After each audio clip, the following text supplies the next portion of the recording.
Hello, hello, hello, everyone.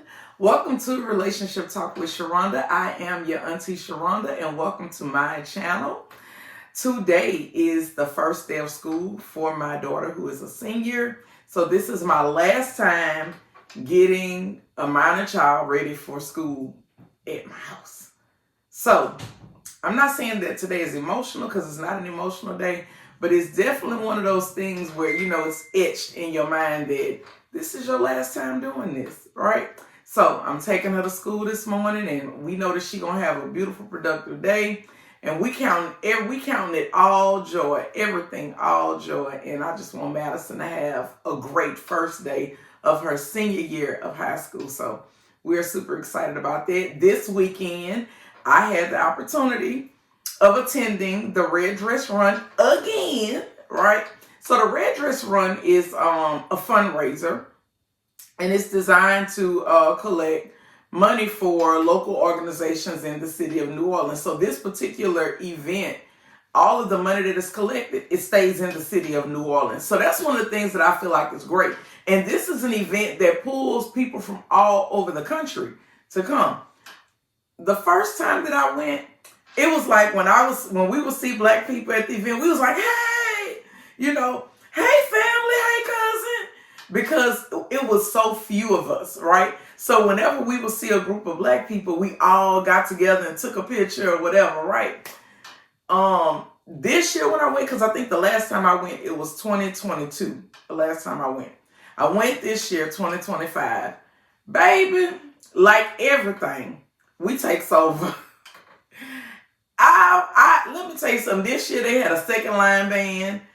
We was all up in that thing. I'm talking about black folks. We was all up in that thing.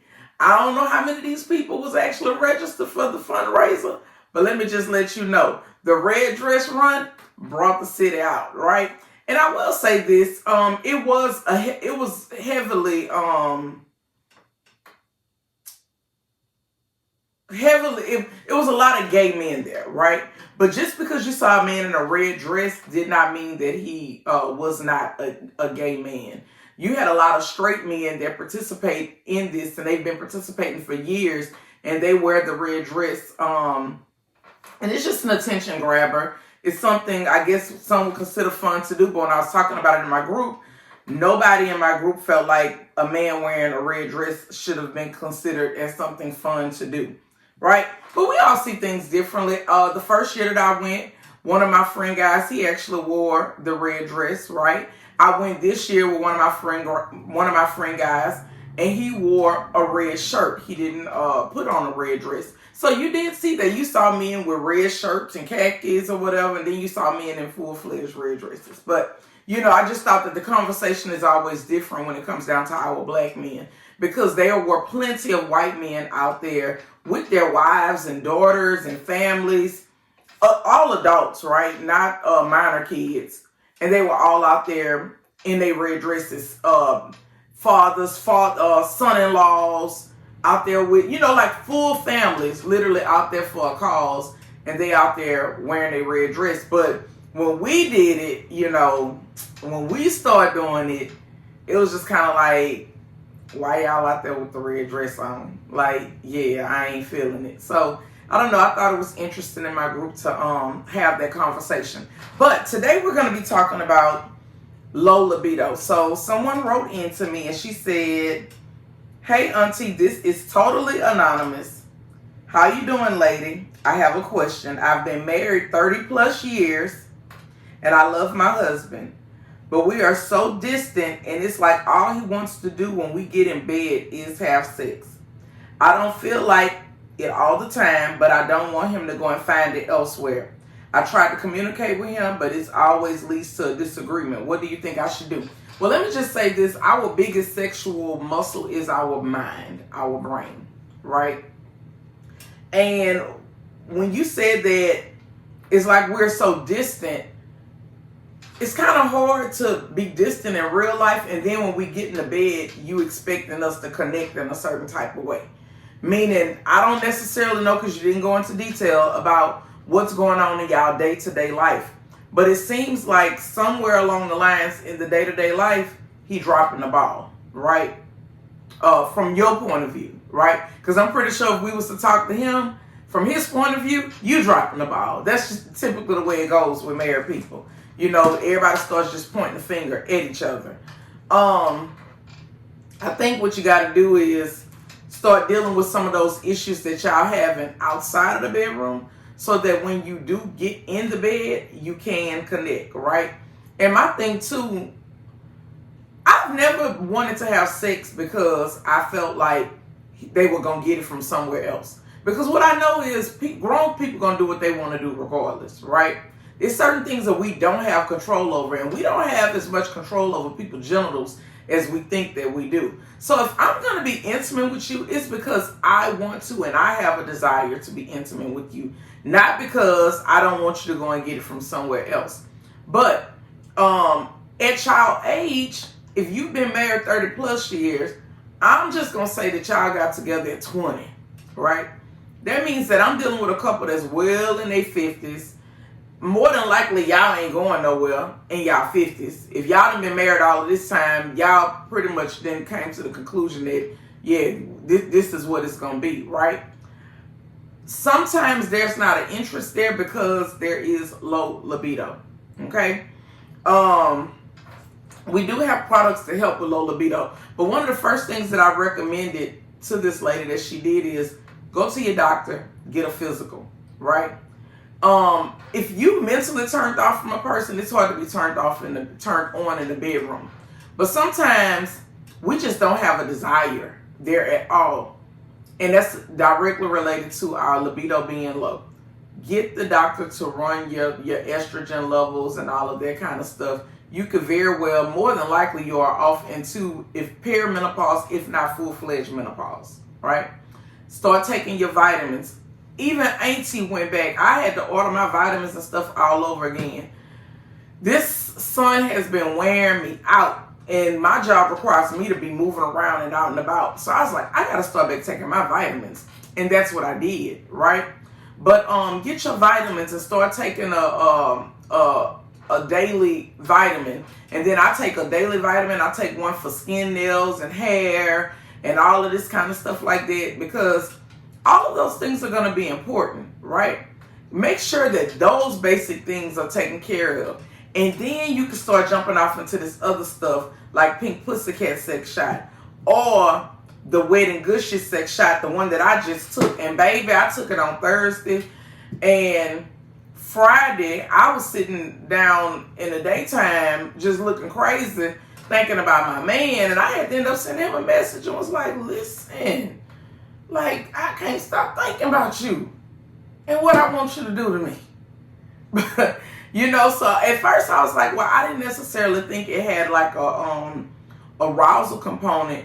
But when I did read the label, this one does stay in your system about 72 hours. And normally with enhancers, the way it works with my body, day 2 is always the strongest. Like day 2, the desire, the urge, all of that is always the strongest on day 2. Because for me at that point, it has really gotten into my system, right? Whereas day 1 is just getting in there and working its way through. Day 2 is in there.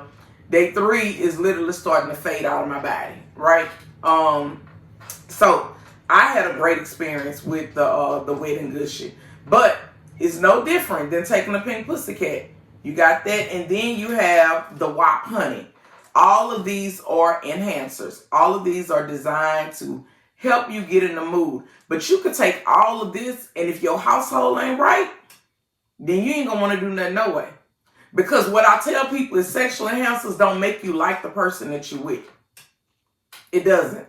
You'll have more success with a sexual enhancer with a stranger because you ain't got no history with them.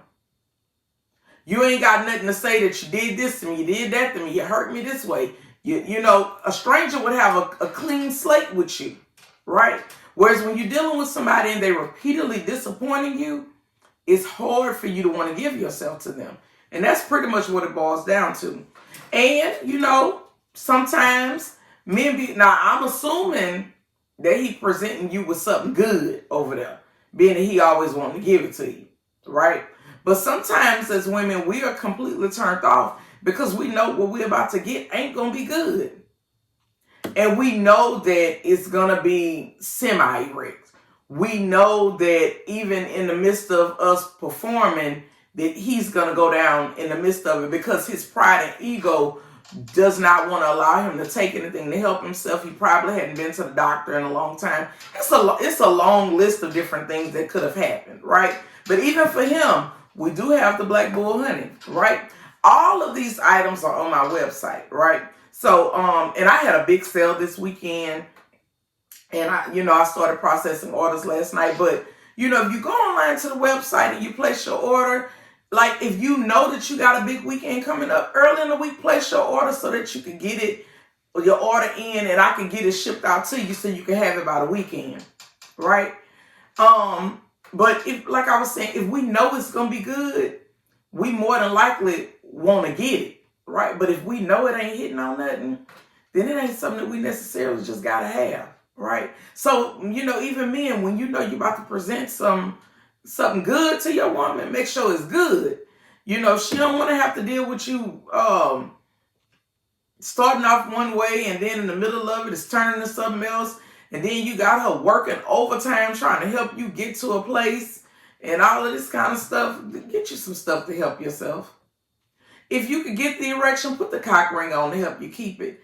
Put your pride and your ego to the side, okay? That's going to wrap me up for today. Like I said, everything is on the website. I had a wonderful weekend. This upcoming weekend is going to be another wonderful weekend because it's Madison's birthday. I have an event that I'm attending.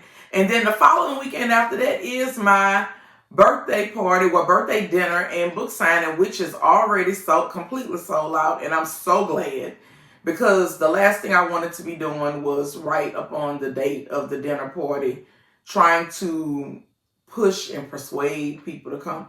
Nope, everything is booked, everything is paid for, the menu is already planned out with the restaurant. Like everything is done. I think this is probably one of the most stress-free birthday events that I have ever had, because it's a dinner. So it's not the whole goo gobs of decorations and all of this kind of stuff. The restaurant is beautiful itself. I'm put to a room to the side that's very private. I have my people that I'm going to have there as my special guests. The menu is going to be really good. We're going to have the book signing and the toast to the birthday girl and all of that. It's going to be a nice, elegant affair, and it's a munch and mingle, right? So this is a place that you come and you can meet like-minded people, right? And then I have an after party so I could really have a great time and turn up. But yeah, and that's free to the public. If you catch me out, you catch me out, right? But yes, I'm looking forward to a wonderful birthday weekend. All right. All right, y'all. Be blessed. Enjoy your day. Like, share, and subscribe.